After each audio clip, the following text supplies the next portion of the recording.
हम लोग आज इकोनॉमिक्स का झारखंड एकेडमिक काउंसिल 2024 में जो क्लास 11 का एग्जाम होने वाला है उसमें इकोनॉमिक्स का 2 सेट का पूरा सॉल्यूशन बता चुके हैं, यानी 40-40-80 क्वेश्चन का पूरा सॉल्यूशन बता चुके हैं। जो नहीं देखे हैं यूट्यूब पे भी पड़ा हुआ है और एप्लीकेशन में भी पड़ा हुआ है, आप वहाँ देख सकते हैं। उसको टेस्ट 1 और टेस्ट 2 करके नाम डाले हैं और ये टेस्ट 3 है। इकोनॉमिक्स का टेस्ट 3 है, थर्ड टेस्ट। इसका मतलब अगर इसको कंप्लीट कर लें तो इकोनॉमिक्स का 120 क्वेश्चन हम लोग का कंप्लीट होगा और ऐसे करके हम लोग 5 टेस्ट कंप्लीट करेंगे। और इकोनॉमिक्स का अगर ठीक से देखा जाए तो 200 क्वेश्चन एक सब्जेक्ट का आपके पास अवेलेबल हो जाएगा। बाकी प्रीवियस ईयर क्वेश्चन कराएंगे पिछले साल का, वो अलग से होगा, तो 200 ये। और अगर प्रीवियस ईयर क्वेश्चन अच्छा खासा 3-4 साल का करा दिए तो 200 लगभग वो 400 क्वेश्चन अगर इकोनॉमिक्स का आप कंप्लीट कर लेते हैं तो कोई क्वेश्चन आपका छूटेगा नहीं एग्जाम में। जो भी क्वेश्चन आएगा आप जानते रहेंगे उसको। तो चलिए फर्स्ट क्वेश्चन की तरफ चलते हैं। इसमें अच्छा, गलती से क्वेश्चन नंबर 1 की जगह 2 लिखा गया है, क्वेश्चन नंबर 1 ही है ये। सबसे पहला क्वेश्चन क्या बोल रहा है कि इकोनॉमिक्स का फादर किसको बोलते हैं? बोलता है कि अच्छा इंग्लिश, इसका इंग्लिश गायब हो गया। एडम स्मिथ के अनुसार अर्थशास्त्र क्या है? मतलब एडम स्मिथ जो है ना, इकोनॉमिक्स के फादर है एडम स्मिथ। इकोनॉमिक्स के फादर का नाम क्या है? Adam Smith. कहीं कोई दिक्कत? और इन्होंने डेफिनेशन दिया था economics is the science of wealth. वही पूछ रहा है कि इनके अनुसार अर्थशास्त्र क्या है, किसका विज्ञान है? तो वेल्थ का विज्ञान। वेल्थ कहाँ है? फर्स्ट। इनका ये कहना है economics is the science of wealth, Hindi में बोलते हैं अर्थशास्त्र धन का विज्ञान है, ये इनका कहना है। तो अर्थशास्त्र धन का विज्ञान है, वो किसका कहना है? एडम स्मिथ का। और एडम स्मिथ कौन है? फादर ऑफ इकोनॉमिक्स है। इकोनॉमिक्स के फादर का नाम क्या है? Adam Smith. याद रहेगा सबको। बोलता है एलपीजी जो पॉलिसी थी वो, उस पॉलिसी को कौन सी पॉलिसी का नाम दिया गया? एलपीजी जो पॉलिसी आया था ये 1991 में आया था। देखिए बहुत सारा क्वेश्चन इसमें क्लियर होगा। इसमें 2 क्वेश्चन हम लोग सीख लिए। पहला, इकोनॉमिक्स के फादर का नाम क्या है? Adam Smith. उसका जो कॉन्सेप्ट था, डेफिनेशन था, वो किसके बेस पर डेफिनेशन डिपेंड करता था? वेल्थ पर। वो कह रहा है कि economics is the science of wealth, अर्थशास्त्र धन का विज्ञान है। दूसरा, एलपीजी जो पॉलिसी थी उसको कौन सी पॉलिसी बोलते हैं? उसको यू टर्न पॉलिसी बोलते हैं। यू टर्न क्यों? कि जस्ट उल्टा काम हुआ। ये कब आया था? 1991 में। कब आया था? 1991। यहाँ 3 वर्ड जोड़ा गया। एलपीजी मतलब एलपीजी गैस नहीं है, एलपीजी का 3 अलग अलग नाम है। ये मत सोचना एलपीजी सिलेंडर है। एल का मतलब होता है लिबरलाइजेशन, उदारीकरण। दूसरा पी का मतलब होता है प्राइवेटाइजेशन, निजीकरण। और तीसरा जी का मतलब होता है ग्लोबलाइजेशन, वैश्वीकरण। तो इसको यूटर्न पॉलिसी इसलिए बोलते हैं ना क्योंकि सब उल्टा था। उदारीकरण जहां हुआ ना, उदारीकरण का मतलब होता है कि सरकार भारत में व्यवसाय खोलने का जो सिस्टम था, रूल्स था, उसको आसान बना दी, जिससे आम आदमी भी बिजनेस खोल सकता है। और आज देखिए आम आदमी कहीं भी देख रहे हो ठेला लगा के अपना धंधा कर रहा है। लेकिन 1991 से पहले ऐसा नहीं था। 1991 से पहले कहीं भी कुछ करने के लिए, कोई भी धंधा करने के लिए आपको लाइसेंस लेना पड़ता था। अब सोचो उसमें लाइसेंसिंग सिस्टम था कि बिना लाइसेंस का ठेला भी नहीं लगा सकते समोसा का। इसलिए 1991 से पहले ज़्यादा बेरोजगारी था और लगभग लोग कहाँ किस पर डिपेंड थे? खेती पर, क्योंकि उनके पास कोई आय का साधन नहीं था। सरकार बोली कि ये तो गलत बात है, समाज को आप रोक रहे हैं आगे बढ़ने से। अच्छा सोच लो कोई व्यक्ति ठेला लगाना चाहता है, गुपचुप बेचना चाहता है, समोसा बेचना चाहता है, राशन दुकान खोलना चाहता है और उसको सरकार बोले कि 25,000 रुपये लगेगा, लाइसेंस लेना पड़ेगा पहले, तब तुम धंधा स्टार्ट कर सकते हो। क्या हिम्मत कर पाएगा? उसको ये भी नहीं पता कि धंधा चलेगा कि नहीं चलेगा। चलो 25,000 दे के ले भी लेगा तो धंधा नहीं चलेगा तो लाइसेंस का पैसा बर्बाद हो जाएगा कि नहीं? समझ गए? तो सरकार को लगा कि हम गलत कर रहे हैं, लोगों को बढ़ने का मौका नहीं दे रहे हैं। और जब लोग बढ़ेंगे नहीं तो ग्रोथ कैसे होगा? इसलिए सरकार ने जो लाइसेंसिंग सिस्टम था उसको उल्टा कर दिया। बोला अब लाइसेंस लेने का अनिवार्यता खत्म, अब कोई भी धंधा खोल सकता है। और आज देखिए 1991 के बाद आज सबसे ज्यादा लोग किस में रोजगार में? अपना काम कर रहा है या कहीं नौकरी कर रहा है? अपना काम कर रहा है। देख लो सड़क के किनारे कितना दुकान है, सब तो अपना ही ना काम कर रहा है। ये इसलिए पॉसिबल हुआ क्योंकि 1991 में लाइसेंसिंग सिस्टम को खत्म करके और क्या लाया गया? लिबरलाइजेशन सिस्टम लाया, लिबरल कर दिया गया, आसान कर दिया। उदार, उदार मतलब होता है दयालुपन दिखाना सरकार का, इसलिए इसको लिबरलाइजेशन दिया गया। बात समझ गए? तो जो भी था प्राइवेटाइजेशन या प्राइवेट सेक्टर को बढ़ावा दिया गया 1991 के बाद। उसके पहले प्राइवेट सेक्टर का गर्दन दबा देती थी सरकार, प्राइवेट सेक्टर को चलने नहीं देते। सोचो उसमें उसके पहले अगर कोई बस खरीदा होगा ना, तुम लोग जान पहचान पता करना, सरकार बोलती थी कि एक बार जाओगे, जैसे हजारीबाग से रांची में आज जाओ, कल आना है उधर से। आज क्या करता है? एक दिन में 3 बार भी शिफ्ट मार सकता है कि नहीं मार सकता? आजाद है। लेकिन सोचो पहले, अब तो जो फ्लाइट उड़ता था, एरोप्लेन टाटा खरीदा था, एयर इंडिया जिसको अभी टाटा खरीदा ना, वो पहले टाटा का ही था। अब सरकार उसको जबरदस्ती रोकती थी, नहीं तुम एक बार उड़ेगा दिन भर में फिर नहीं आएगा वापस, फिर कल आएगा। क्योंकि वो लोग ज्यादा अच्छा सर्विस देता था और ज्यादा प्रॉफिट कमाता था। सरकार को लगता था अगर ये लोग को छोड़ देंगे तो सरकारी प्लेन नहीं ना उड़ेगा। बात समझ में आए? अगर प्राइवेट बस को सरकार छोड़ दे, जितना कमा सकते हो कमाओ, तो सरकारी बस उसमें बर्बाद हो जाता कि नहीं? सरकारी बस चलता था ना पहले, तो सरकार को डर था कि अगर हम प्राइवेट को ज्यादा छोड़ेंगे तो सरकारी को बर्बाद कर देगा, और हुआ भी वही। आज प्राइवेट सेक्टर को सरकार छोड़ दी तो देखो प्राइवेट सेक्टर में एक से एक बस है, और सरकारी बस कोई बैठना चाहता है सरकारी बस पर? सरकारी स्कूल में कोई पढ़ाना चाहता है अपने बच्चे को? उसमें सरकार प्राइवेट वाले को दबाती थी, नहीं तुम खोल नहीं सकता प्राइवेट स्कूल। तो मजबूरी क्या था? 1991 से पहले सब सरकारी स्कूल में पढ़ा है। 1991 के बाद जब प्राइवेट स्कूल खोलने का सरकार परमिशन दी, तो देखिए अब कौन सरकारी स्कूल में पढ़ रहा है? समस्या है कि नहीं? तो सरकार को इसी बात का डर था, इसलिए सरकार लाती थी यहाँ पे कोटा सिस्टम। ये प्राइवेटाइजेशन की जगह पे कोटा सिस्टम होता था कि इससे ज्यादा तुमको नहीं करना है। और ग्लोबलाइजेशन, हम दुनिया के लिए अपना दरवाजा खोल दिए, ग्लोबलाइज मार्केट हो गया, दुनिया के साथ हमारा बिजनेस शुरू हो गया 1991 के बाद। उसके पहले नहीं था, उसके पहले हम दरवाजा बंद करके रखे थे, इसको बोलते थे क्लोज इकोनॉमी, बंद अर्थव्यवस्था, कि हम दुनिया के में किसी देश के साथ बिजनेस नहीं करेंगे। तो इसी को हम लोग कौन सी पॉलिसी बोलते हैं? यू टर्न, क्योंकि सब उल्टा काम हुआ है। जहां दबाव था, प्रेशर था, सरकार बोलती थी कि इससे ज्यादा नहीं करना, वहां छोड़ दी पूरा, तो सब उल्टा काम किए। एलपीजे का फुल फॉर्म पूछ रहा है, बता दिया अभी क्या था? एल का मतलब क्या बताए? लिबरलाइजेशन, पी का मतलब, और जी का मतलब याद रहेगा? याद रहेगा? तीनों का मीनिंग भी बता दिए। आगे बढ़े। अनुसंधानकर्ता जो रिसर्चर होता है, जो डेटा रिसर्च करता है, बोलता है रिसर्चर अगर किसी डेटा को खुद कलेक्ट करता है, रिसर्चर अगर किसी डेटा को खुद कलेक्ट करता है तो उसको कौन सा डेटा बोलते हैं? तो रिसर्चर अगर किसी डेटा को खुद कलेक्ट करता है तो उसको कौन सा डेटा बोलते हैं? Primary data. प्राइमरी मतलब न्यू डेटा। और जब वो किसी दूसरे के डेटा को यूज करता है तो उसको कौन सा डेटा बोलते हैं? Secondary data. तो जो रिसर्चर खुद कलेक्ट करके लाता है उसको कौन सा डेटा बोलते हैं? Primary data. अच्छा, अभी देख चुके हैं सेकेंडरी डेटा मतलब सेकेंड हैंड। तो बोला सेकेंडरी डेटा कौन होता है? जो खुद से कलेक्ट किया जाएगा या सेकेंड हैंड होगा? देखो, डेटा कलेक्टेड बाय इन्वेस्टिगेटर, नहीं, कौन सा डेटा होगा? पब्लिश्ड डेटा, जो पहले से छपा हुआ उसको बोलते हैं secondary data, second hand data. जो आंकड़ा पहले से, जैसे भारत की जनसंख्या 2011 के अनुसार कितना है, या आप कलेक्ट किए हैं या पहले से छपा हुआ कहीं गूगल से उठा के काम कर चला लिए, तो वो डेटा आपने कलेक्ट नहीं ना किए हैं। तो जो डेटा आप खुद कलेक्ट करते हैं उस डेटा को कौन सा डेटा बोलते हैं? प्राइमरी। और जो कोई और कलेक्ट किया और हम उसको यूज कर रहे हैं, उसके आधार पर हम अपना बात बोल रहे हैं, तो कौन सा डेटा है? Secondary data. कौन सा है? उसको पब्लिश डेटा बोलते हैं या कौन सा डेटा बोलते हैं? Secondary data. कहीं कोई दिक्कत है? जैसे आप बोलते हैं कि भारत सरकार का जो है महंगाई दर इतना है, भारत में जनसंख्या इतना है, भारत में पर कैपिटा इनकम इतना है, तो भैया आप जानते हैं पर कैपिटा इनकम कितना है? तो आप क्या किए? सरकार का जो आंकड़ा है उसको यूज कर रहे हैं बोलने में, भाषण देने में, कहीं भी काम करने में। तो सरकार का दिया हुआ आंकड़ा अगर यूज कर रहे हैं तो वो सेकेंड हैंड डेटा है या नया डेटा है? पहली बार आप लाए हैं दुनिया के सामने कि पहले से अवेलेबल है? तो जो पहले से अवेलेबल होता है उसको बोलते हैं secondary data, second hand data. और जो पहली बार आप दुनिया के सामने लाए वो कौन सा है? Primary data. जैसे दुनिया के सामने अमेजन का जंगल बहुत खतरनाक जंगल है, वहां जो जाता है वापस नहीं आता है। अब आप गए और पहली बार डेटा कलेक्ट करके लाए कि उस जंगल में कितने मान लो चलो कितना बड़ा बड़ा पहाड़ है, या कितने जंगली जानवर है, किस तरह के जंगली जानवर उसमें, कितने तो गिना नहीं जा सकता, किस तरह के जंगली जानवर वहां पाए जाते हैं, दुनिया में किसी के पास नहीं। आप गए और डेटा लेकर आ गए। बात समझ गए? अब ये डेटा तो दुनिया में पहली बार आया है नहीं? अब पहली बार दुनिया में आए तो उसको कौन सा डेटा बोलते हैं? Primary data. क्योंकि दुनिया में जो पहली बार लेकर हम आएंगे उसको बोलते हैं प्राइमरी डेटा।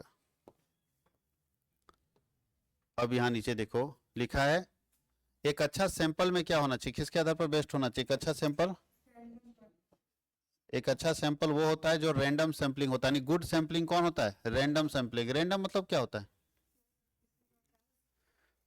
रैंडम सैंपलिंग मतलब ये हम बता देते हैं। अगर आप लोगों से हमको जानकारी लाना है कि आप सब बच्चे जो पढ़ रहे हैं वो कैसे पढ़ने में तेज हैं कि कमजोर हैं, तो दो तरीके से हम कर सकते हैं। एक, सारे बच्चे को बुला बुला के पूछेंगे, हाँ या नहीं? अब सारे बच्चे को बुला के अगर पूछेंगे तो समय लगेगा, लेकिन डेटा सही आएगा।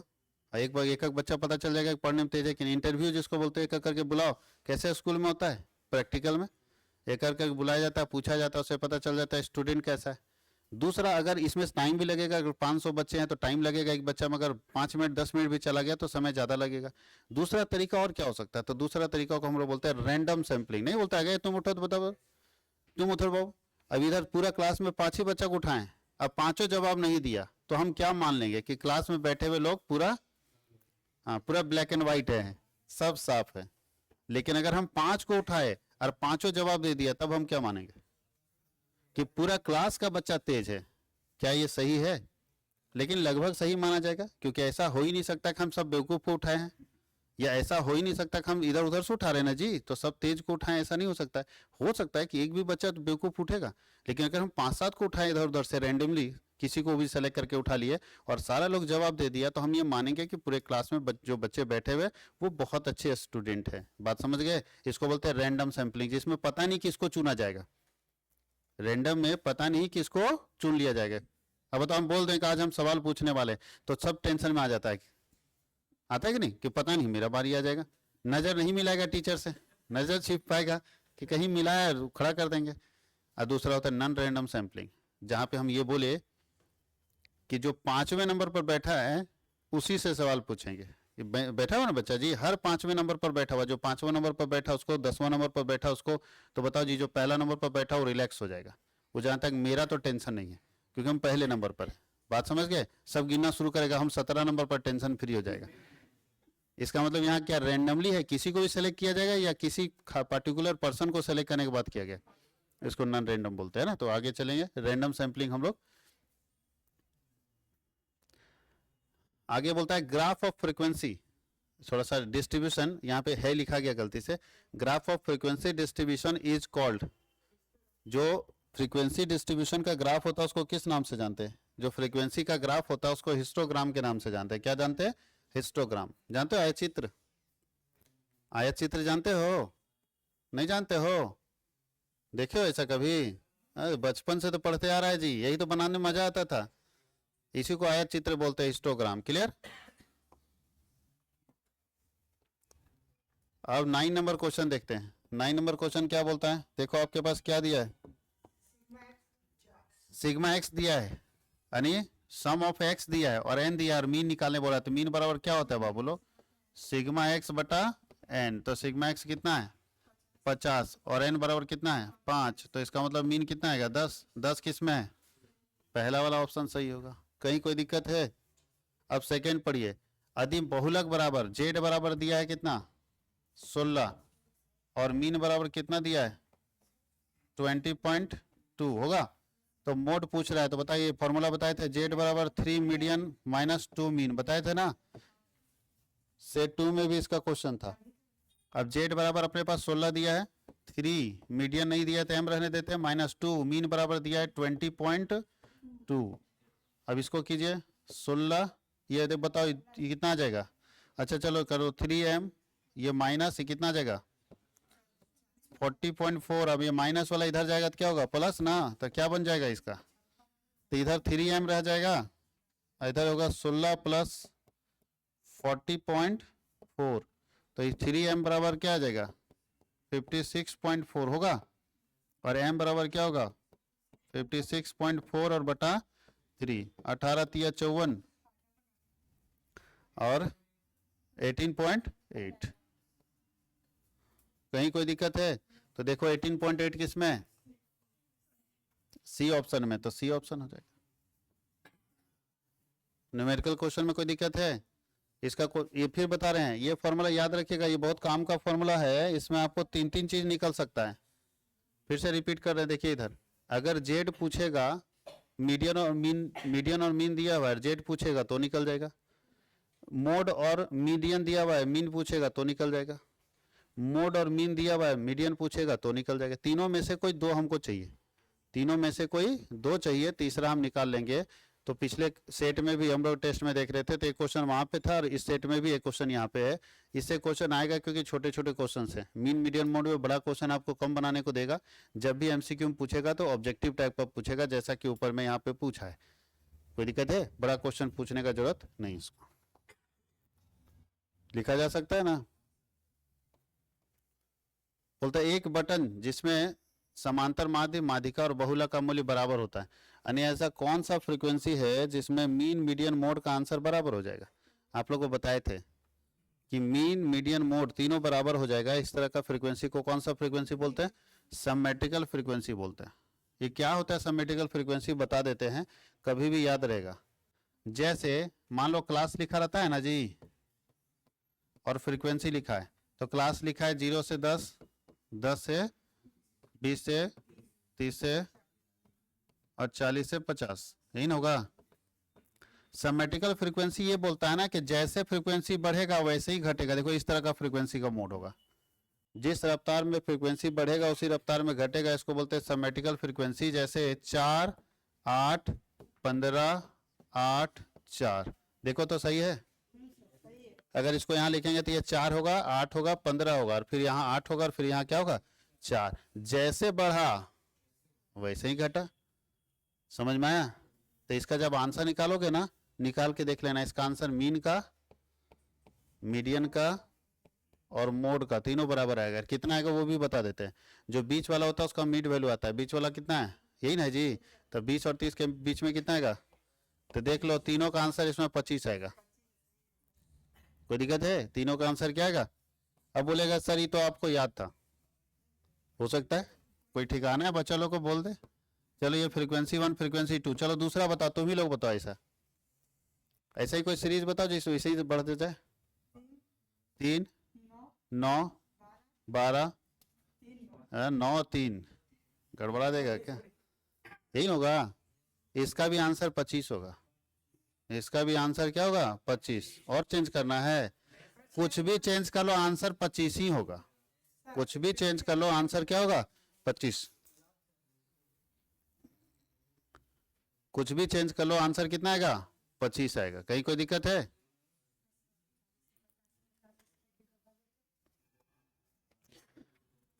आप सभी लोगों को जानकारी दे दे, बहुत सारे बच्चा लोग सवाल पूछते रहता है। क्लास 12th जो है वो 2 फरवरी 2024 से शुरू होने वाला है।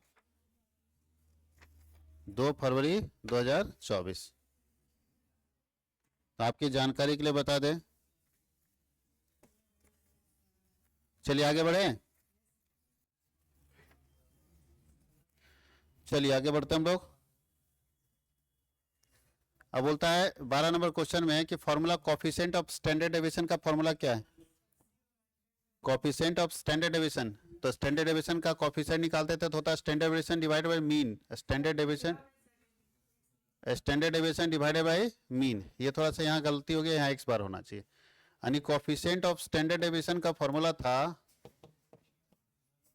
स्टैंडर्ड डेविएशन डिवाइडेड बाय क्या? मीन। और स्टैंडर्ड डेविएशन को हम लोग ऐसे डिनोट करते हैं, ये जो साइन है ना स्टैंडर्ड डेविएशन का साइन है।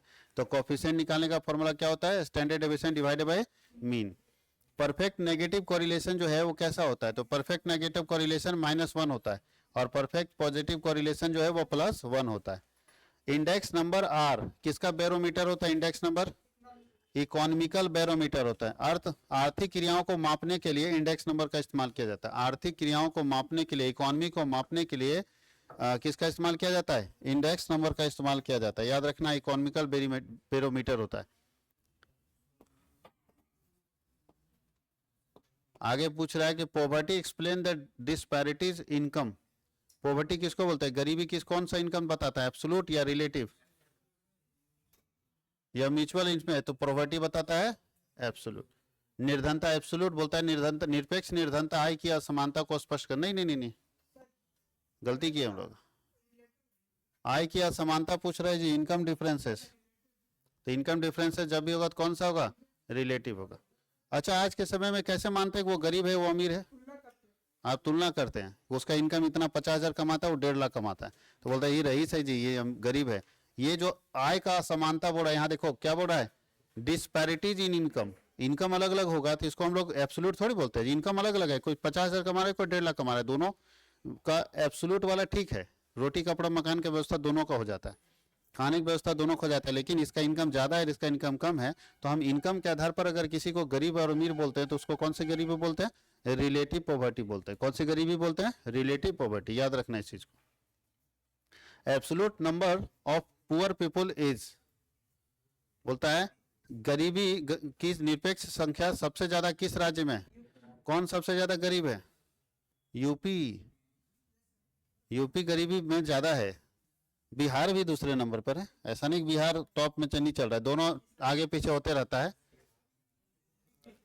जैविक कृषि बिहार में ज्यादा कैसे? जनसंख्या यूपी में ज्यादा और गरीबी यूपी में ज्यादा है, कोई दिक्कत है? अब धीरे धीरे यूपी के बहुत सारे शहरों में भी डेवलपमेंट हो रहा है, जैसे नोएडा जैसा शहर बन गया, यूपी में बहुत सारा शहर बन रहा है, तो वो ठीक हो रहा है धीरे धीरे।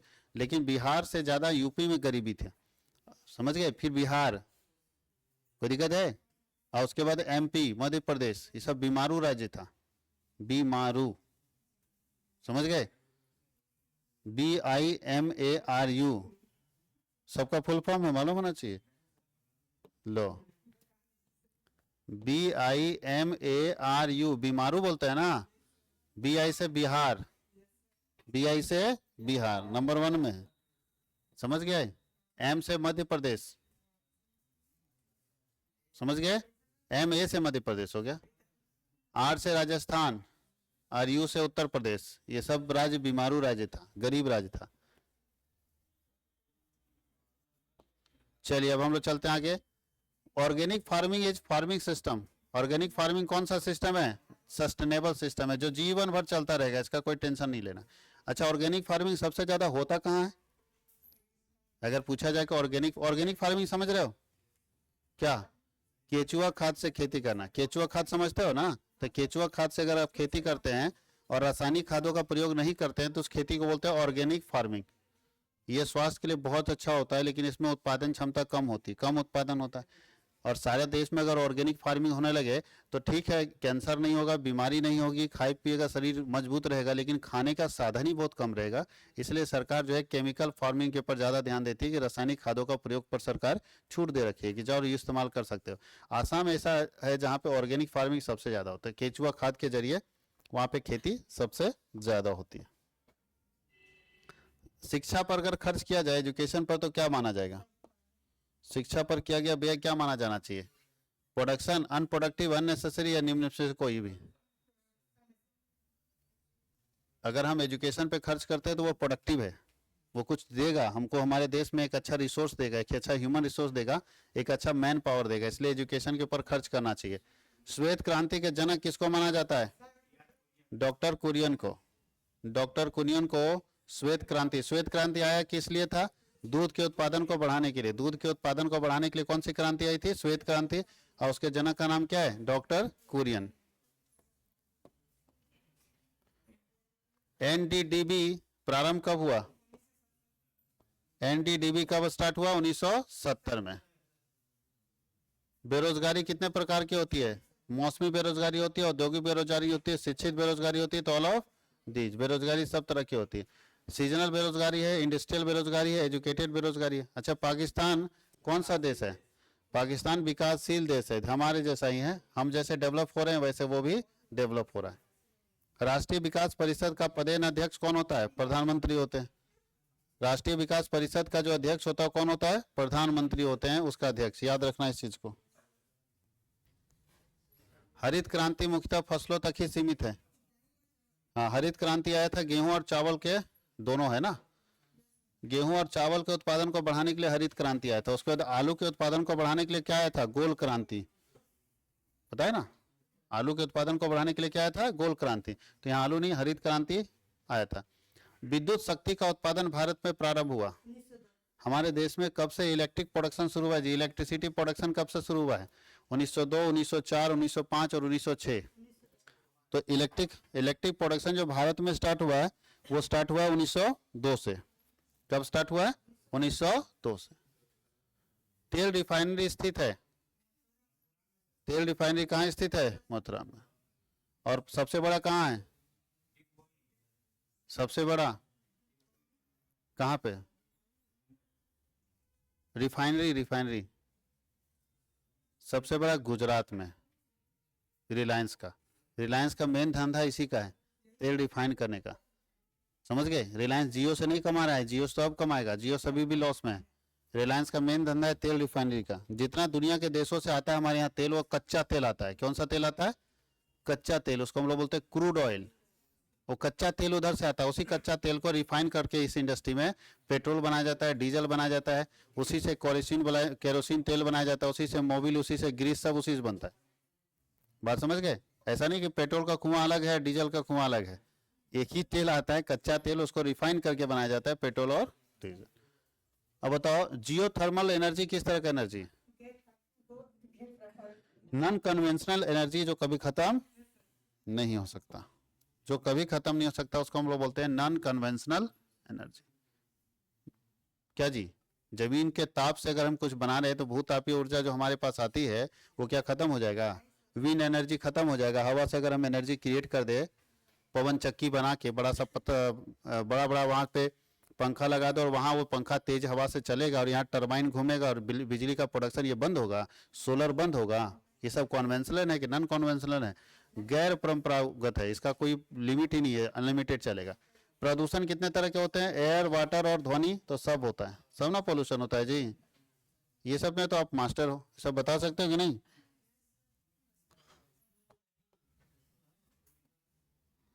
नई आर्थिक नीति की प्राथमिकता क्या है? नई आर्थिक नीति किस लिए लाया गया था? कब आया था नई आर्थिक नीति? 1991 में।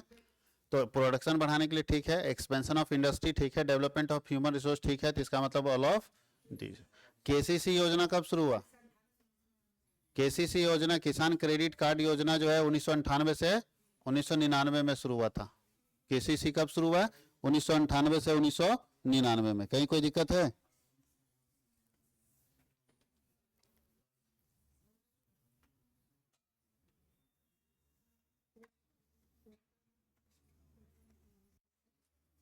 बीच में क्वेश्चन गायब हो गया। सैद्धांतिक रूप से निर्देशांक के निर्माण के लिए सबसे बढ़िया एवरेज कौन सा है? सबसे बढ़िया एवरेज जिसके जरिए हम आराम से इंडेक्स नंबर निकाल सकते हैं, कौन सा मेथड है? कौन सा एवरेज है? ज्योमेट्रिक मीन, जीएम का हम लोग बोलते हैं ज्योमेट्रिक मीन। किसने कहा था अर्थशास्त्र धन का विज्ञान? अभी सबसे पहले पढ़ चुके थे, अभी सबसे पहला क्वेश्चन हम बताए जी। एडम स्मिथ ना होगा जी, फादर ऑफ इकोनॉमिक्स ही तो कहा था कि धन का विज्ञान है। एनएसएस की स्थापना कब हुई है? 1950 में। ठीक है, बाद में इसका नाम बदल के एनएसएसओ बना दिया गया। 1970 में एनएसएसओ बना दिया गया। कब? 1970 में। पहले बना था एनएसएस, क्या फुल फॉर्म होता है? नेशनल सैंपल सर्वे। पहले था एनएसएस, नेशनल सैंपल सर्वे, ये 1950 में बना। बाद में इसको सरकार 20 साल बाद, तो 1970 में इसका नाम बदल के कर दी NSSO, national sample survey organisation. कहीं कोई दिक्कत है? आगे लिखा है बार डायग्राम क्या होता है? मल्टीपल बार डायग्राम होता है, ये तो दोनों ही खींचे, यहाँ सिंपल होगा, ठीक है। सिंपल बार डायग्राम होता है, मल्टीपल बार डायग्राम होता है, बोथ और नॉन ऑफ दिस। तो पहला याद रखिए, बार डायग्राम दो तरह का होता है, सिंपल भी होता है और क्या होता है? मल्टीपल भी होता है। Diagram are the circular. अच्छा, डायग्राम जो है, चित्र गोलकार किसमें होते हैं? कौन सा ऐसा डायग्राम है जिसमें गोल हमको बनाना पड़ता है? तो सारे डायग्राम तो ऐसे ना बनते हैं लंबे, सिर्फ पाई है, पाई चार्ट बन, समझे हो? ये देखो ऐसे डायग्राम बनता है, गोल बनता है ना।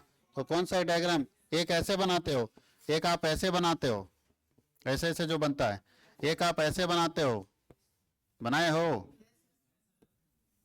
कहीं कोई दिक्कत है? तो इस तरह का डायग्राम में बोलता है कौन गोल बनता है, तो गोल बनता है पाई चार्ट। अच्छा, पाई चार्ट का टोटल डिग्री कितना होता है? 380 डिग्री। अरे 360 ना जी, 90 दूनी 380, कहाँ तुम लोग हैं? अच्छा अच्छा ठीक, 380 होगा उसका जी, 360 डिग्री होगा, हम लोग उल्टा कर दे रहे हैं। कितना डिग्री होगा? 360। अब बोलता है अर्थमेटिकल एवरेज इसमें कौन है? अर्थमेटिकल एवरेज इसमें कौन है? मीन अर्थमेटिकल एवरेज है, तीन होता है, arithmetic mean, geometric mean, harmonic mean. तो तीनों में से एक ही नाम दिया, वो क्या है? मीन। और ये दोनों मेरा पोजिशनल एवरेज होता है। कौन सा एवरेज होता है? Positional average. रिलेटिव मेजर कौन होता है? रिलेटिव मेजर, एब्सोल्यूट मेजर का मतलब हम लोग, एब्सोल्यूट मेजर ये है। रिलेटिव में कॉफिशिएंट लगा होता है, रिलेटिव मेजर में क्या लगा होता है? कॉफिशिएंट। तो इसका मतलब कॉफिशिएंट ऑफ रेंज ही हमारा कौन सा मेजर है? रिलेटिव मेजर है। कौन सा मेजर है? Relative. Formula of coefficient of variation, coefficient of variation का फॉर्मूला क्या होता है? तो बहुत ही आसान है, स्टैंडर्ड डेविएशन होता है डिवाइडेड बाय मीन इनटू 100 होता है। देख लो कहाँ है। अच्छा, ऑप्शन नीचे है, standard deviation by mean into यही वाला होगा बी। ये देखो एरो यहाँ चला गया ना, लेकिन एरो यहाँ पे है, ठीक है, ये गलती से ऊपर चला गया, यहाँ पे होना चाहिए। तो standard deviation by mean into 100 यही वाला ऑप्शन होगा। तो ऑप्शन नंबर कौन सा इसमें होगा? ए है क्या? ए में यहाँ भाग में है तो ये तो होगा नहीं, ये 50 नहीं होगा, ये भी नहीं होगा, यही वाला होगा फर्स्ट वाला। कहीं कोई दिक्कत है? लास्पियर का इसमें फॉर्मूला कौन होता है? तो लास्पियर का फॉर्मूला होता है P01 equal to sigma P1 Q1, ठीक है, ये वाला होगा फर्स्ट वाला। अब पास्चे में खाली यहाँ 0 लगा रहता है, ये देखिए पास्चे का है, ये किसका फॉर्मूला है? पास्चे का। पास्चे विद्वान है जो इंडेक्स नंबर निकालने के लिए फॉर्मूला डेवलप किया है, तो पास्चे का फॉर्मूला वो दिया हुआ है। कहीं कोई दिक्कत? 40 में चलते हैं। दुर्लभता का दृष्टिकोण किसने दिया था? कौन बताया है? किसने दिया था स्कार्सिटी का कॉन्सेप्ट? तो स्कार्सिटी का कॉन्सेप्ट रॉबिन्स ने दिया था। किसने दिया था? प्रोफेसर रॉबिन्स ने।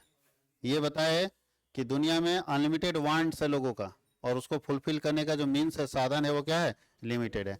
फॉर्मेट ऑफ अ टेबल, एक टेबल का जब हम फॉर्मेट बनाते हैं तो उसमें टेबल नंबर लिखते हैं, टाइटल लिखते हैं, हेड लिखते हैं, इसका मतलब ऑल ऑफ दीज। तो ये टेस्ट नंबर 3 इकोनॉमिक्स का हम लोग पूरा का पूरा क्या कर चुके हैं? सॉल्व कर चुके हैं। अब लोग उसके आगे देखेंगे।